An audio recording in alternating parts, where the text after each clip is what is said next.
11:30. Okay. All right. Good morning, everyone. It is 11:30, so we'll give like 5 minutes for people, to come in. How are you? But we're going to be talking about multiple streams of income today. So we'll give it just a couple of minutes, and then we will start. How's everybody feeling? Good. Good. All right. Are you recording? Oh my goodness. So how do you guys feel about multiple streams of income? Love it. Yes, same here. I have 3 myself, so yes. But I do love it. Yes. Busy schedule, but I mean, it pays off. So, What are your streams of income, if you don't mind? So I'm here at Coppin. I teach at the college, in the College of Business. I have a custom cake business. I'm home based, and then I'm a cosmetologist. So I have a salon suite. Yep, in Owens Mills. So cosmetology is the bulk of my schedule, and then I kind of schedule everything else around that. But having the flexibility, it makes it easier for me to kind of like incorporate everything. So, yeah. Do you have multiple streams or just? So I work for Junior Tech in Central Maryland. I run one of our programs, mainly our company program. I also work on entrepreneurial experiences. And then before that, I was a kindergarten teacher. So cool. Okay. I sell like worksheets and other like little curriculum packs that I've made for my own classroom online on a platform called Teacher Pay Teachers. Okay. Cool. And then I did have like a little like Instagram business for that. I had a couple sponsors once upon a time, but then I had a son and left teaching. Oh, okay. So it's just sitting there untouched for like a year, but hey, I mean, you can always go back to it. So. That's right. Yep, whenever you are ready. Yes. Let's see. Multiple streams of income. Do you have multiple streams? Why are you standing right here? I'm trying to get on the other side. She was recording. How you doing? I was wondering myself. Do you have multiple streams? I'm working on my multiple streams. Okay. Yes, Well, what would you like for your multiple streams to be? my multiple streams would be speaking, life coaching, course online. Yeah, but all with coaching. Okay. Well, that's good. But I feel like that's builds success. Yeah. Yep, I could see that. All right, well, we can go ahead and get started. So my name is Camaron Cartwright. Like I said, I'm an adjunct faculty here in the College of Business, and I'm just going to talk about multiple streams of income and balancing them and the importance of multiple streams of income. So I wanted to start with a question just to kind of feel the room out. What comes to mind in general when you think of like multiple streams of income? Does anybody have any thoughts? Passive income. Yeah. With the day-to-day work I do. Yeah. Anyone else? A multiple stream? Just doing things that you love to do Yeah. to make money at the same time. Yeah. Turning hobbies into income. Yeah. Anybody else? You have that? Like stability. Yes. Yep. Yeah. All right. And then another question, do you find significance in having multiple streams of income? Because, you have some people that are like hard pressed, they're like 9 to 5, like I'm not doing that. I'm going to work. I'm going to punch in the clock. I'm punch out. And then that's it. They don't want to take work home. They don't want to do anything extra. Yeah. So me personally, I do find a lot of significance in it. I will say that if you do kind of tap into different industries, it also kind of keeps you going because you're not doing the same thing, all the time. So I know for me with my 3 businesses, a lot of people are like, well, how do you do it? But I'm like, they all bring a different level of satisfaction, and they all have a different level of significance in my life. So I'm a creative, so I can get creative with my cakes. I can get creative with my hair. I can even get creative when I teach, just with my own personal teaching style. But they all allow me to tap into, different things in different ways. So, I mean, I could teach a class or 2 here and then unplug, I get satisfaction from my students. I'm like amped up, after doing my class, and I get in the car, I'm doing it. And I'm like, okay. And then I get to the salon, and then I, turn on my cosmetologist hat, and I'm talking to my clients. There might be a therapist, or they come in and they're like, I want to do this with my hair. I want to do that. And it's a whole nother, nodule for me that I'm turning, in that creative aspect. And then I go home and I'm, bringing these cakes to life. People give me these concepts and ideas, and I'm just working with them, to give them what they want. and it works, but they are very significant because outside of the creative aspect, they're all, generating income. And at the end of the day, when you add up, the bottom line, you're like, okay, this definitely works for me, right? So that's the idea, just to kind of find, what brings you joy and find ways to make it, profitable for you. So this is a definition that I came up with just from my own, experience, and, kind of like a hard press definition that you may find on the internet. But it says, what are multiple streams of income? So I said that having multiple streams of income means that you have various ways of gaining income in addition to your normal day-to-day career. Now, you do have some people that don't have a 9-to-5. Some people are just like serial entrepreneurs and they have a lot of businesses and that's just how they make their money. But you have a lot of people that do, clock in, have a 9-to-5, and then they may tap into something else later. But it says the options for additional income sources are endless when you consider how vast the industries are and the limitless possibilities associated within the working and entrepreneurial realm. So a lot of people don't consider all of those opportunities. A lot of people kind of put caps and limits on themselves, and you don't want to do that because the industries are huge. I mean, you could create a lane, you could tap into a lane that already exists, but whatever you do as an entrepreneur, you can make it your own. It's a million t-shirt companies out here. It's a million salons. It's a million, it's a million everything out here, but you make it uniquely yours. So that's always my idea with it. Find something, that kind of fuels you, something that you're passionate about, and then just make it uniquely yours,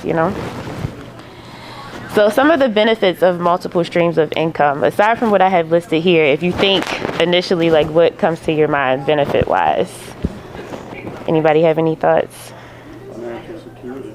Yeah, definitely financial security. Anyone else? Build of a network. My network is like expanding. Yeah. Just from all the different, I would say, the services that I can provide. I'm teaching at a college. Okay. I'm here. Uh-huh. I have a podcast running currently at my studio. Oh, wow. So it's like we have people. They're like happy to be around us. They're excited to see us when you can provide something. Yeah. And it's not really even one way. Like Yeah. they're singing our praises, and in turn we get to kind of like cross promote. Yeah. I will say that's a big thing too. And a lot of people, I feel like sometimes kind of shy away from networking. And I can't even lie, I was one of those people initially. I'm like, oh Lord, I can do it, but don't see me like I'm here, but look past me, over me. But it's important. And you never know, who's in the room. You never know who you're going to meet. So it's nice to network because you never know, that person could literally be like your next ticket and the biggest ticket that you may ever come across. You know what I mean? You just never know. But that's a really, really big thing. So here I mentioned financial stability, which we kind of talked about. I mean, money is always the bottom line. And with this day and age, with inflation and all this stuff, Lord bless you if you don't have, what you need. It curbs potential financial risk, which sometimes we can't really get around, but it's just all in, how you plan to attack it and kind of overcome it. But the next is financial independence. So there are a lot of people that do gain financial independence from multiple streams of income, and there are also a lot of people that squander funds when they have multiple streams of income. So you have to understand how to manage your income and make it work for you, because it can give you the financial independence that you want. You can live your best life, with multiple streams of income, but it's all in how you choose to, work your money. You have increased opportunities for scaling your business. Now, it does not mean that every business has to scale. Like, you can find a sweet spot for your business and kind of sit there and just let it work for you. But depending on the type of business that you have or the industry that you're in, when you do your research and stuff, you could kind of gauge, what that bar looks like, if scaling is sustainable, if it's something that you want to do, all those types of things. It provides a lot of flexibility in this day and age. A lot of people want flexibility. A lot of people prefer to work from home. People want to be comfortable, in what they're doing. And a lot of people work better from home. I'm finding, I know recently a lot of some of the government positions, they're going back to work and they're like, oh my God, some of my clients, they work for Social Security and they're like, I can't believe we got to go back. We've been home for 4 years, we've been working, but it works for them, the flexibility aspect of it. So, I mean, if you do tap into multiple streams of income, that's an easy way to, kind of give you that freedom to do whatever it is you would like to do. Good morning. So then you have personal and professional growth. So you meet a ton of people. If you're one of those types of people that like to attend seminars and, you know, things to just kind of better yourself and your business, there's always room for growth. I feel like you can learn anything from anybody. I mean, if you pay attention, you can learn stuff from babies. A lot of people kind of, you know, cap themselves in that regard too. But if you open yourself up, you never know who you're going to meet. You never know what their experiences are. You don't know what knowledge they're going to share. And one of my students is here. I've had her a couple times. But then I say all the time, I can learn from you guys just like they can learn from me. Like, I'm not here to talk at you. I'm here for us to collaborate and learn from each other. So you just never know, you know, who may be in the room. Increased skill development, it kind of mirrors the personal and professional growth. An opportunity to create wealth. Everybody wants to be wealthy. Everybody wants to be comfortable. So when you consider those multiple streams of income, they definitely can afford you that if you work it, you know, the right way. Investment opportunities. I know a lot of people kind of get a little leery about investment because it's kind of deep. I'm still kind of learning about it myself, so I have not crossed that threshold just yet. But nonetheless, when you do have the capital, you know, and the funding to do so, you can tap into that. And I mean, really maximize when you talk about like the stock markets and all those types of things. If you really learn like the inner workings of things, you can maximize and really, you know, make some good money. And then living your dreams. I mean, who doesn't want to live their dreams, right? I mean, most people want a easy life, right? Although you can't really determine what is going to come or not going to come, but for the most part, if you have the ability to literally create the life that you want, I mean, who wouldn't want to do the work? And then depending on how you structure your business, you know, and how you set things up, I mean, you could be making money without even literally having to do the work. Like he said, he has multiple things going on right now. He's here with us, but he's got podcasts going. I mean, he's got all kinds of stuff. So the money is flowing and he's not even having to have his hands, you know, physically in everything at the same time. So you could literally create your dreams. So how to determine what additional streams of income you should have, or what streams of income you could tap into. So a lot of people kind of always are a little leery about doing that as well because they don't always know what to get into. People are like, you know, oh, I see them, they have this business, they have that business. I want my own business. I don't know what I want to do. And it's like, okay, well, what do you love? What do you like? Because if you're adding something to your plate, Lord knows you don't want anything that's, you know, heavy. You want to keep it light, but you want it to be profitable. So when you're thinking about what type of income stream you should be adding, you want to research your industries of interest. So if you're into fashion, if you're into culinary, if you're into sports, just research the industry generally because there's so much that falls underneath it. And a lot of times there are areas that we don't even know about if it's something that you don't frequent. So research is a really big thing. I know a lot of people kind of shy away from research too because it's kind of heavy, but I literally was telling my students, I want to say it may have been last semester, I'm like, research is not heavy. Like we do it every day. We go to Google for everything. That's research. It's light research, but it's research, you know? So do that. Just take the time to figure out, you know, what falls under the realm of interest that you have and then tap into some of those things. Just kind of take some notes like, oh, you know, I didn't know this or, oh, I didn't know that. And then look more into it because like I said, you want it to be light. You don't want to add another heavy load, you know, to your everyday load that you're already carrying. You want to identify your personal interests. A lot of people don't realize that their interests can create them money. Like I'll say for me, baking, I never wanted to be a cake baker. Never thought about baking a cake. But it was something that my grandmother did after she retired. She was like, I need to keep busy. Like, I need to feel productive. So I'm just going to do this. And then she taught me all the basics that she learned. Now, she is not creative by far, so it did not go far. But for me, it was a blessing in disguise because now it's my business and I've been baking for 11 years now. But with that, it has become a personal interest of mine. And with me being a natural creative, it just kind of comes, you know, to me with ease. You can give me a concept, you can give me a picture.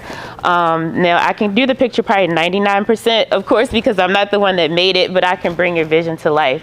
But it's an interest of mine. It's a passion of mine. So I'm able to kind of tap into that. And although it can be, you know, long nights, it takes a lot of time. Oh my gosh, it can get so intricate. You guys just don't even know. But at the end, I'm satisfied, you know, when I see the end result. So it's worth all of that, but it's still not heavy. You know what I mean?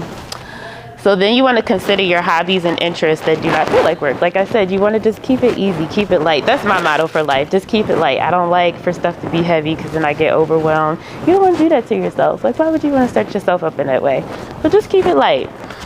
Research what's trending. Now we have so much access, like technology-wise. You got TikTok, you have Instagram, you have Facebook. It's probably a bunch of other platforms that I don't even know about. I think Yep, YouTube, you've got X, Threads, it's all kinds of stuff out there.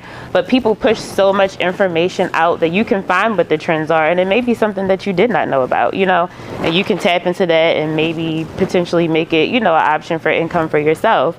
There are also a lot of ways to do things with passive income. I know Amazon, you can, you know, publish books and be making money like literally in your sleep. So there are a bunch of different avenues that you can consider when you're trying to figure out what your additional stream should be.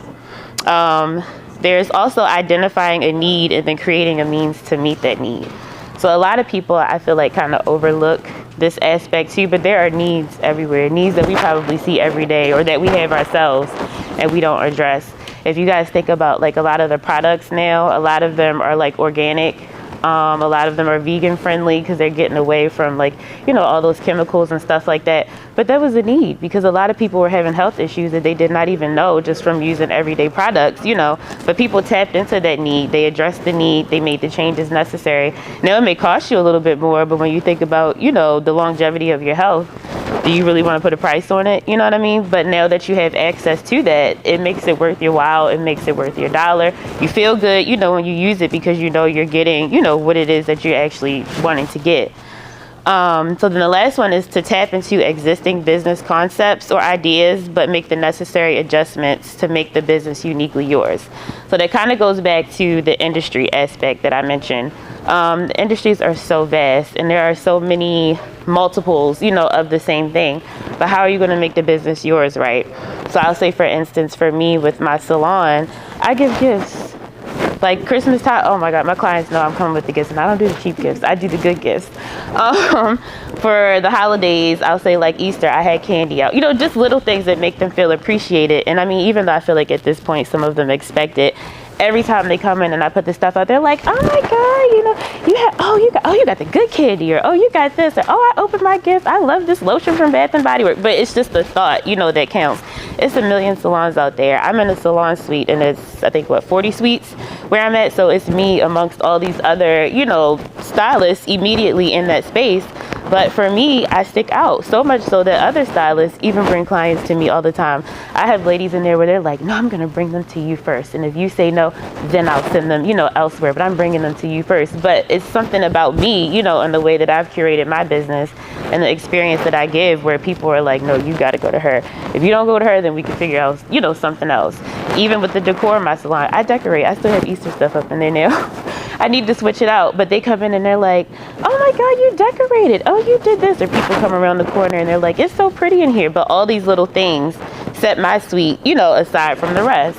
When you think about other stylists and stuff, it's a little thing, but it makes such a big difference. So, I mean, there are concepts out there, but just how can you make it yours? You know, what will set you apart from the rest? So then the next is how to balance multiple streams of income. So like I mentioned, I do have 3 streams of income, and balancing can be a thing. A lot of people are not good with time management. A lot of people are not good with scheduling.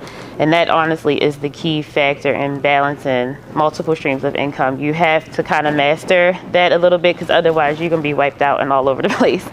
So scheduling, you definitely want to either, I mean, we have all kinds of scheduling apps like in our phones and stuff that we could use if you're more of like a classic and you want to write it down because it resonates a little bit better. Whatever works for you, but you want to kind of hone in on like that time management and scheduling aspect of things, just because otherwise it's going to be haywire. How are you going to have all this money coming in, you know, and have all these businesses and you have no idea or any way to keep track of it? You know what I mean? Working with individuals that possess expertise that you do not have. So I do find that a lot of entrepreneurs want to do everything. They want to be like a one-stop shop. They don't want to work with anybody else, and they want all the money. You cannot do that. You can't do that. You're going to burn yourself out. And you just don't know everything, right? So I always say play your strengths. Work in your strengths. So if you know someone, you know, that does something a little bit better than you do and it can lighten your load, find a way to work it in the budget and do it. Like me, I am terrible with social media management. I get overwhelmed. I just figured out that you can schedule posts on Instagram. And I could do it, but that's not my thing. Like, it doesn't give me fulfillment. I would not be, you know, consistent with it. And I understand that that's not my place. So I've been outsourcing, trying to find someone that I, connect with that can do that. I don't mind paying them for it, but they can keep up with that. I don't want that responsibility. I do the work. I just want you to help me, right? So you have to, find people that can do the things that you cannot do and let them work in their strengths. Identify your own strengths and weaknesses. A lot of people don't like to say that they have weaknesses, but everybody is not good at everything. So you kind of just have to be transparent with yourself, like, look, girl, or look, do whatever, and just kind of be like, this is what we can do, this is what we can't do, or maybe we just don't do it as well as we would like. It doesn't mean that you can't, brush up on it and get a little bit stronger, but just understand where your strong suits are and then work them, for the betterment of yourself and your business. It just makes it so much easier. Budgeting is another thing, and we literally just talked about this in class on Tuesday. A lot of people don't know how to work the money that comes in. So you get all this money coming in and people feel like, this is my money, but it's not your money. It's your business's money, because if the money comes in and you spend it all up, you have absolutely nothing to work with. So if you come up with a budget, you can allocate funds, for where they need to go. Pay yourself, of course, because you've done the work, right? But that's not all of your money. You want to save, you want to create, accounts that you need for whatever you have going on. But nonetheless, you do want to come up with a budget so you're not just running through money like crazy. Because as quick as you have a business, it can be gone if you don't, move the way that you need to move. Bookkeeping, and it doesn't have to be intense, but just something where you have an idea of what's going on. So if you have 2 businesses, just kind of jot down what you have, your scheduling, your inventory, what you have coming up. Just keep it basic, but give yourself a visual of what you have going on so that you can keep track of these things so things aren't crossing. And for me, I have multiple setups. I have the notes, because I have iPhones. On the notes section, I have like a list of cakes that I have to do for, every month. I still have cakes probably all the way back to like 2022 or so, and I'm just scrolling. But it's a way for me to keep track of it, and it's a quick way. So if someone texts me, and they're like, hey, I want to get a cake XYZ, I can just real quick. But then when I go home, I have like an official, cake book where I can like write out all the details. I can put the budget, I can put the price, I can do everything that I need to do. I have a scheduling app for my clients where I can, kind of go in between the two to see, if I have the availability to even do something. But you have to have decent bookkeeping. Following a quarterly schedule also helps, because sometimes you have to kind of make some adjustments and reset. A lot of people just kind of like to keep the ball going, but it doesn't work all the time. Sometimes you have to make adjustments. We even have to do that for ourselves. Sometimes just kind of step back and be like, okay, this isn't working. We got to find another avenue, to get this done. And it's okay, but you want to kind of give yourself a space to do that, or a timeline. So say we're at April now, it's a good time to just kind of check in. What are your numbers looking like? Is it worth pursuing? Maybe I should add something else, or take something off, or maybe I should use a different, marketing approach. There's so many different things, that kind of go into working these streams of income that you kind of have to account for. You want to pursue and master one business venture at a time. So a lot of people get into the idea of like serial entrepreneurship, and it works, but you have to work it the right way. You got some people where they're like, oh, I make t-shirts, and oh, I do this, and oh, I do that. And it's like, wait, what? It has to make sense, right? So you want to kind of get into one thing, master it, give it the time that it needs, nurture it, know it almost like the back of your hand. And once you feel comfortable with that, if you have another interest, by all means, then nurture that and give that the time. But this one is working for you in a way that you're comfortable, it's sustainable, you can see the money coming in, you know what I mean? And it just works for you. So now you do maybe have extra capital to pour into, another business venture. You have the time to research and make this business what you want it to be, but you can't be trying to come up with all this stuff at the same time, because it just, it kind of leads for mess, and you don't want that. And then the last one is to understand the responsibilities associated with additional income. So when you do that, it's so much responsibility that comes with it. One is more money, and everybody loves money, but you got to be able to know what to do with the money, right? So you have to understand that there is a responsibility associated with it, whether it's like legal fees and taxes and all that stuff, or just the simple bottom line of managing the money that you have. Because the last thing you want to do is generate all this money and then be left with nothing because you don't know what to do with it and you don't understand the responsibility that's associated with it.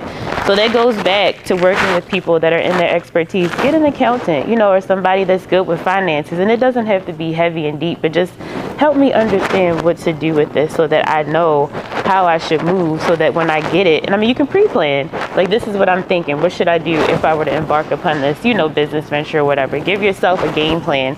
I always say make a blueprint. it makes it so much easier. You know, brainstorm, jot some stuff up, and then just give it some time. You know, you ain't got to do it like tomorrow. You know, just kind of let it cook. And then once you get to that point, you get everything that you need, then you're good to go. So does anyone have any questions about anything that we've talked about as far as multiple streams of income? Any ideas? Any thoughts? Budgets? What kind of challenges have you encountered over the years of managing multiple streams of business that caused you to say, hey, wait a minute, you know, let me see what I got here, shuffle the deck? Honestly, although I'm a stickler for time, I would have to say the time management piece, because not so much the teaching, because the teaching is pretty straightforward. I mean, you got your start and your end time right, but with cosmetology and cake, it takes a lot of time. So there are times where I will plan to leave the salon at maybe 7 or 8 o'clock, but then that turns into maybe like 9 or 10, and then I have a cake that's going out tomorrow. So I'm like, I really don't have a choice. Like, I got to go home, and this is just about to be an all-nighter. Like, there have been times when I was younger and I first started, and I was shampooing, and I was doing my cosmetology apprenticeship, and I was literally up till 7 in the morning. Had left the salon, was up till 7 in the morning. The cake had to go out at like 8 or 9, and then I had to be at the salon to shampoo again. And I was like, oh no, like this is not going to work. I got to figure something out. And then the more I did it, I was able, you know, to kind of work my schedules a little better. But then it happened again, and I was like, okay, I don't know if I could do this, you know, like I like this, but I don't know, like the time is getting me. I'm tired, you know, like I don't know that I could do this. And I was like tired, like burnt out tired, you know. So that was the biggest thing for me. So once I kind of figured out how to maneuver things and just give things the time that it needs and learn just kind of work all three schedules together, it made it a lot easier, you know, for me. So at this point, I'm not going to say I still don't have a couple of late nights, but it's nothing like it was years ago, which it shouldn't be because it's 11 years later. So, you know, anybody else have any questions?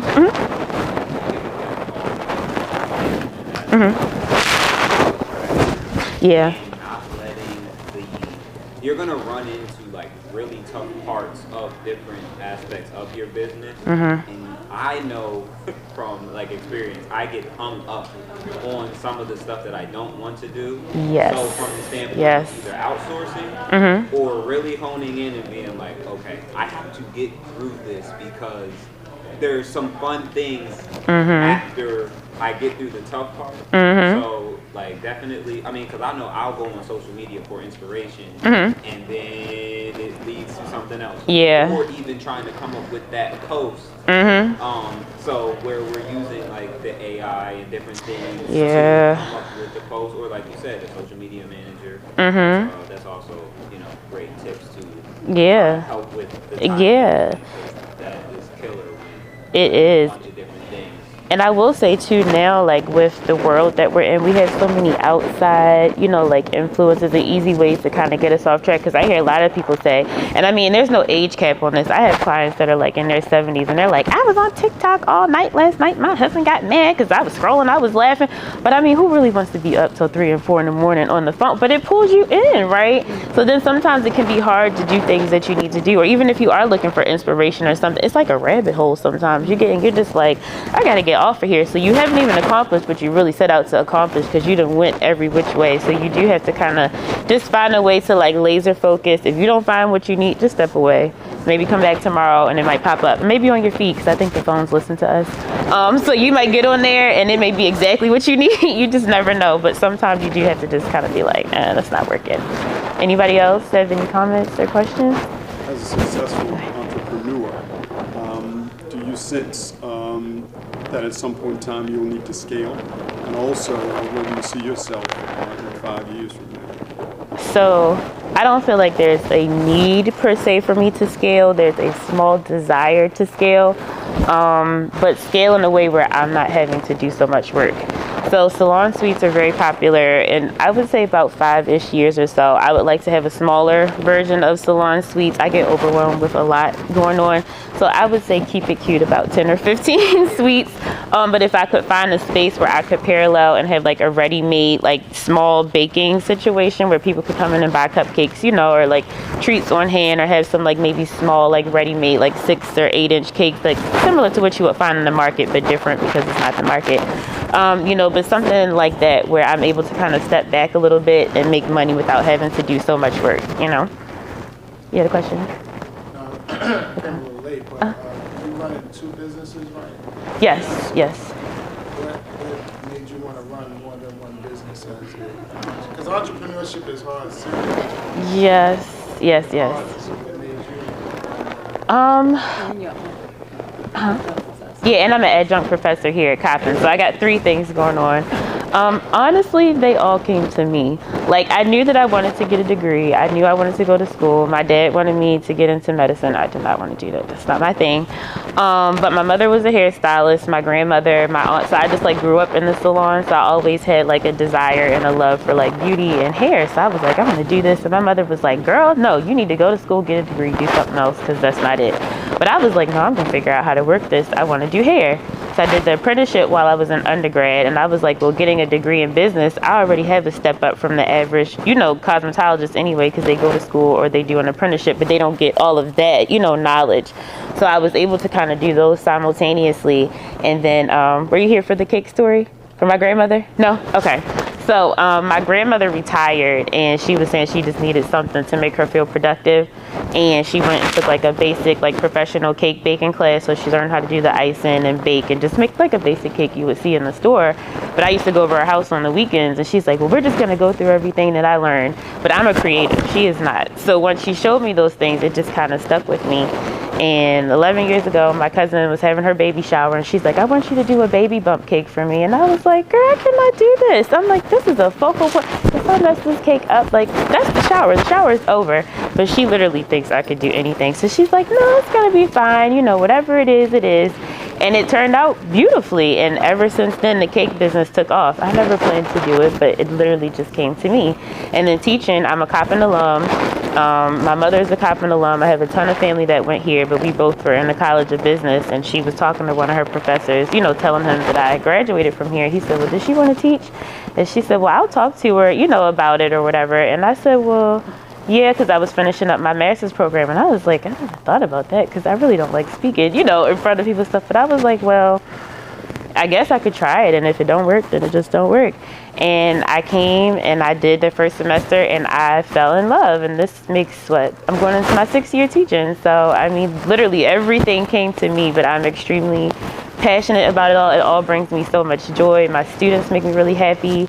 I have some that I've seen like from freshmen now getting ready to graduate. So it's just, it brings me a lot of fulfillment, but that's how. And what are you getting your doctorate in? Oh, and I'm working on my doctorate in higher education and adult learning. So that's another thing on my roster, I guess you could say, but yeah. You have a question? So as far as you have multiple businesses, are you only open during like certain hours in the salon? So yeah, so I do have, I mean, I have my set days, so I'm there Tuesday through Saturday, but my clients know that I have other things going on too, so they're flexible. They're more so kind of like, let me know when I can get on the books, because I'm more so adjusting my schedule when I'm here. So if I have a Monday, Wednesday, Friday class, the Mondays don't really matter, but I try to get classes that are earlier in the day, so I'm at least getting to the salon by like noon-ish. I was going to ask, like, does that drive your price up? Like, when you're like not as available as you may have used to have been, especially either with the cakes or Yeah. the I wouldn't say that it drives the price up so much. I try to kind of assess my market and come in where I'm still making a decent profit, but not so much where I'm like hitting people over the head with the price. So I've kind of found a sweet spot with that, but I don't feel like I necessarily have to drive my prices to offset, you know, what I'm not getting during that time, because ultimately I'm still getting paid. I'm just getting paid over here, you know? So it kind of works itself out. And then when I am in the salon, I mean, those ladies book out, okay? These ladies, they book out for months at a time. Like, I have people now that are booked through, like, July. Will they schedule on their way out? Okay. Yep, they're like, let me get in, what is this? This is April, so can I do May and June? And then we can get July when I come back in May. Like, yeah, they don't play. They want their spots. Even if we have to make adjustments, they're like, if I can be on the books, at least I got a slot and I can play with my slot. But I don't want anybody taking my spot, so I need to get on here. Does anybody else have any questions? Comment? Well, I've taken her class. Yeah, she was such a great last student. semester, and I just wanted you to know that you've helped me grow my business a whole lot. I have a lot of success by using your tricks, your tips, by going back to my business and reassessing my business plan. So I just want to thank you. Thank you. I'm glad that it was a help to you. That's what I'm here for, and that's my goal. If you guys are students or, business realm, she really makes sure you understand the ins and outs. And if you have any questions, concerns, she's not always available. but I do get back to you, She makes herself available to circle around to ask you questions, to answer questions that you may have been stuck on for months. So please utilize her because she's helped me so much. Well, that warms my heart. I'm so glad. How do you guys feel? Because I've had them a couple times too. I love you too. I love you too. How do you feel, Trishina? Was it good for you? Good. Yeah, they're all really good. I've had them a couple. Yeah, and this is actually my aunt. She took my class. I want to say maybe like my second year teaching. Yeah. So, well, thank you. And that's my goal. I mean, I can't reach everybody, but if I can reach a couple, and something sits, I always tell them I don't expect you to spit the textbook back out at me. I just keep it real, and I just want them to have the best understanding, that they can, and just use me as a resource. That's what I'm here for. So. You made so much, so many complicated words and definitions so sensible to me. So thank you for doing that. You took text, words, and everything that was just so booky and just made it, easy for me to understand. Yeah. I'm glad. So, way to go. That makes me feel so good. Thank you. Anybody have any more questions? Nope, you guys good? Well, thank you for coming to my session. I hope you guys took some things away, and I enjoyed